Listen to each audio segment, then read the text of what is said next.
أعوذ بالله السميع العليم من الشيطان الرجيم من همزه ونفخه ونفثه. بسم الله الرحمن الرحيم.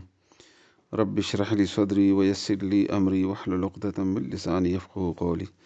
رب زدني علما سبحانك لا علم لنا إلا ما علمتنا إنك أنت العليم الحكيم.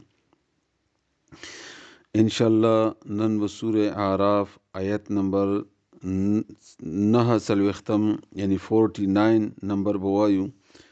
الله تعالی دی وینا، الله تعالی دی په دې باندې پوهه، الله تعالی دی عمل کولو توفیق مونږ تاسو ټول ته راکړي، آمین. د اعراف والا د جنتیانو طرف ته او بیا د جهنميانو طرف ته د غي قتل مخ وراړول او بیا د غي خبرې اترې. نو آخر کې به د ورستنی آیات چې کوم اتسل وختمو هغه کې الله تعالی او فرمایل چې د اعراف والا او د جهنميانو ته وایي چې پیژنې به چې تاسو ته خو تاسو ډلې، تاسو جمهوري، تاسو پیسې، تاسو مال هیڅ پیدا درنکړله، تاسو خو په دنیا کې ډېر نغېدئ په هغې باندې. نو دې دوران کې به خبره وشي د جهنميانو ته به خبره وشي. چا طرف نه به وشي دې کې مفسرینو اختلاف دی. تقریبا دې کې درې د آیات چې په درې سو تقسیم کې، نو درې واړو کې د مفسرینو اختلاف دی. خبره تقریبا سره ملاو ده. او به ویل شي چې هؤلاء آیا دا هغه خلق دي. د جنتیانو باره کې به د جهنميانو نه پوښتنه وکړل شي.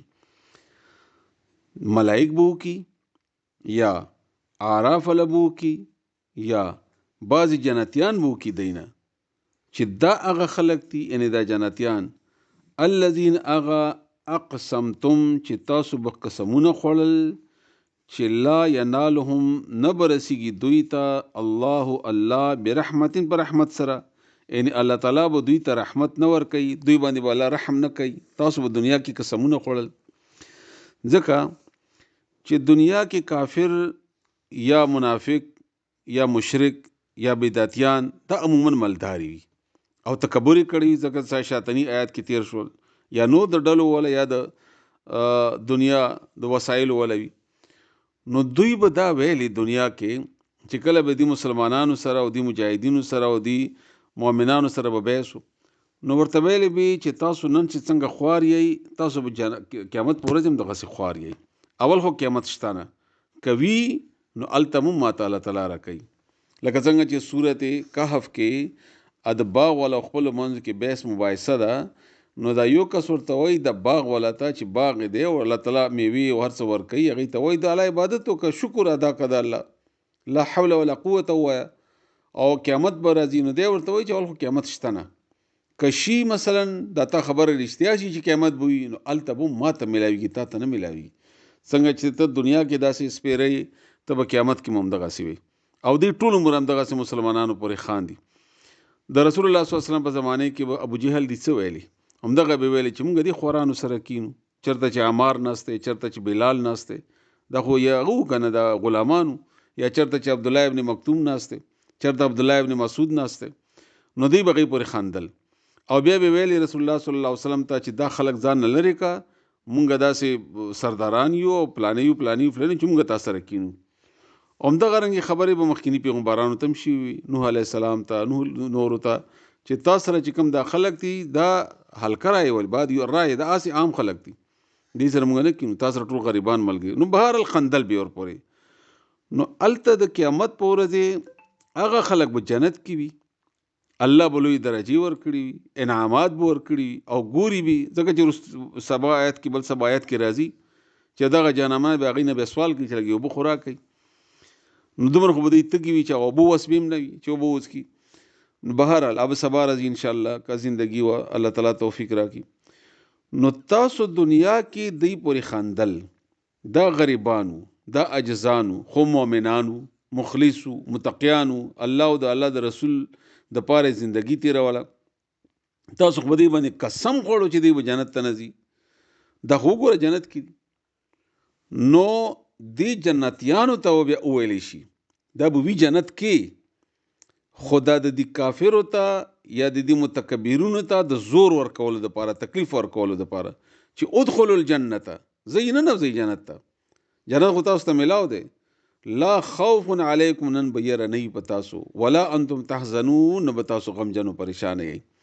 دا دې د پاره لکه څنګه چې یو سړی یو کمرې ته یو انعام ورته یا بل څه انعام ورته ملاو دی او یا مثلا 2 بچی تاسو تصور کې راوخلی، یو بچی ته انعام ملاو دی یو فیل شوی دی، نو دا فیل شوی ته چې کله سړی خبره کوي چې تا خبره نه منله سټډي دې نه کوله دا او دا او دا او د بل ورسره نږدې ولاړ وي هغه ته وایي چې ته خو مزې کوه، تا خو انعام اغستی دی او تا خو خپل پاس شوی ته خپل کلاس کې مزې کوه، د کرنګ به دي جناتیانو ته وویل شي.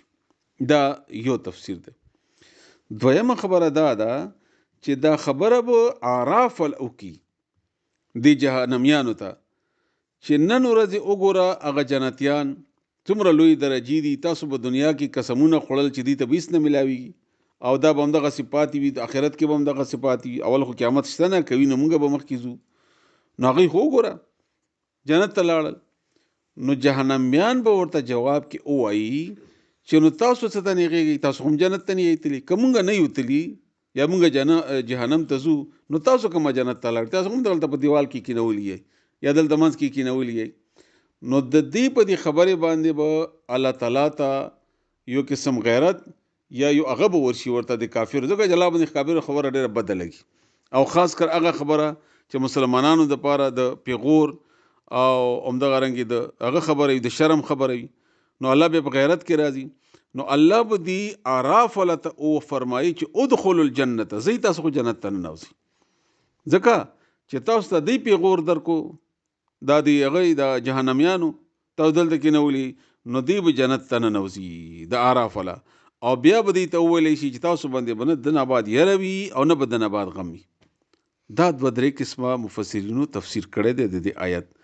مفهوم تقریبا ټولو یو دی، هغه دا دی یو وارې بیا وری چې تاسو خرخ پوه شئ چې جهنميانو ته به وویلی شي چې دا جنتیان چې نن کامیاب دي تاسو به دنیا کې ورپورې خندلې، نن وګوره کوم ځای کې دي، او جنتیانو ته به وینا دا وي چې تاسو باندې تاسو جنت ته ننوځئ، نه به در باندې یره وي نه به در باندې خوف وي، او جهنميان خو اسیم تباه برباد دي، هغه اسیم تباه دي.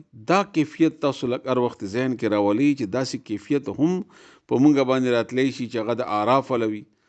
الله تعالی دې مونږ د هر هغه کیفیت نه بچ کړي چې مونږ دپاره د شرم ذریعه وي، په دنیا کې هم په آخرت کې هم.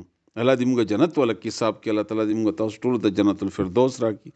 الله دې وکړي چې هلته مونږ بیا خپلو کې یو بل ته یادو، مونږ به یو، مونږ استادان به یو، مونږ شاګردان به یو ټول چې دا خبرې مونږ کړي وي نن په خپل وګورئ، هغه ګوري اعراف دی، هغه ګوري جنت دی، هغه فلانی دی، هغه ابوجهل دی، هغه فلانی متکبر دی، فلانی متکبر دی.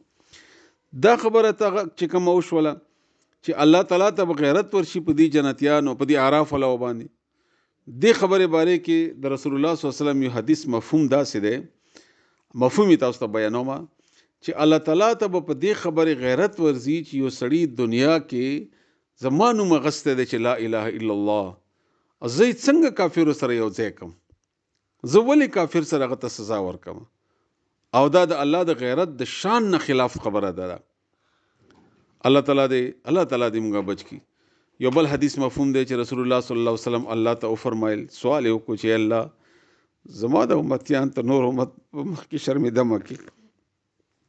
الله ورته جواب کې وایي چې زه ستا امتیان د نور امتیانو ته نه ستا په وړاندې هم نه شرمېده کومه. او سوره ضحا کې الله تعالی فرمایي چې زه به تا خوشحال کمه په هغه څه چې ته یې غواړې. او رسول الله صلی الله علیه وسلم الله تعالی نه ټول عمر د خپل امت دپاره د نجات دعا کړې ده چې الله تعالی دې ته جنت ورکړي، الله ورته به تا خوشحال کمه. او بیا رسول الله صلی الله علیه وسلم په خپله فرمایي چې کل امتی، زما هر یو امتی چې کوم دی دا به جنت ته ځي، الا ها مگر هغه چې په خپله هغه من ابا چې په خپله انکار وکړي. صحابه کرامو پوښتنه وکړله چې یا رسول الله من یابا، داسې به څوک چې به تلو نه انکار کوي. رسول الله صلی الله علیه وسلم ورته فرمایل چې زما د خبرې نه زما اطاعت نه انکار وکړي، د په حقیقت کې د جنت نه انکار وکړو. دا سړی به وي چې ابو زما خبرې نه به انکار کړی، چې ما خبرې نه انکار نه وي کړی دا به جنت ته ځي.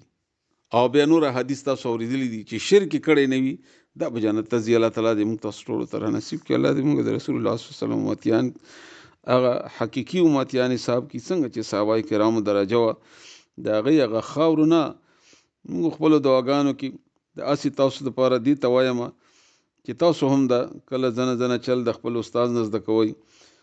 ما خپل ذهن کې دا سوال وي چې الله تعالی د رسول الله صلی الله علیه وسلم درجه یا خو تصور کې نه راځي، بیا د صحابه کرامو درجه هغه هم تصور کې نه راځي، بیا د نورو نیکانو مجاهدینو عالمانو مفسرینو. نو یا الله تعالی چې کوم هغه دایره ده دا دایره خیر دی بالکل په اخر کې دی، خو چې هغه دایره کې موږ حساب کیو، خو چې موږ په هغه دایره کې چې کوم جنت ته تلون کې دي. امین ثم امین. اولئ آیا عمدغه خلق دی، عمده هغه خلق دی، الذین هغه خلق کدا معنا شریک او کوي بیا محاوره خرازی. اولئ الذین آیا عمده هغه خلق دی جهنميانو نه پوښتنه کوي. اقسمتم چې تاسو به قسمونه خوړل د دوی باره کې. لا ینالهم الله چې نه برسي دوی ته الله تعالی برحمت برحمت سره، ان نه برسي دوی ته الله ان دوی ته الله نه ورکي رحمت. نو دوی ته ویلې شي دي جنتیانو ته ادخلوا الجنه ننوزي جنت ان نرزي خطاس ننوزي جنت لا خوف علیکم تاسو باندې بیرنی.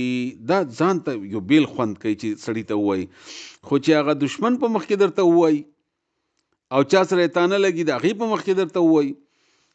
ما یو واره د نوی موبایل راوتی نو موږ موبایل اغستو، نو چې موبایل ما اغستو نو ما سره شاګردو، نو هغه موبایل نو هغه وخت کې ګرانو مخیال کې هغه وخت کې موبایل به چې 6000 7000 نن سبا په خیر لکونو نمبر دي. نو ما ویل دا دومره ګران موبایل څه کوو، دا آسان غوندې موبایل دی خبرې پې کوو نو بس دا کېږي دا صحیح دی. نو ما ته هغه شاګرد وویل چې دا موبایل خو هر چا سره دی بیا خو خوند نه کوي. هغه غریب په ما باندې خفه کېدو، وایي داسې موبایل واخله چې هغه بل چا سره بیا نه وي. نو دا د انسان یو فطري یو خواهش هر وخت چې هغه بل نه د ما درجه اوچته وي. نو دا خبره چې کله د دشمن باره کې درته وویل شي تاسو لږ تصور کې راولئ چې ادخلوا الجنة ننوځئ جنت ته، نن ورځې به تاسو باندې نه یری ولا انتم تحزنون او نه به تاسو غمجن یئ. الله دا خوند ته موږ ته رحم را نصیب کړي. امین ثم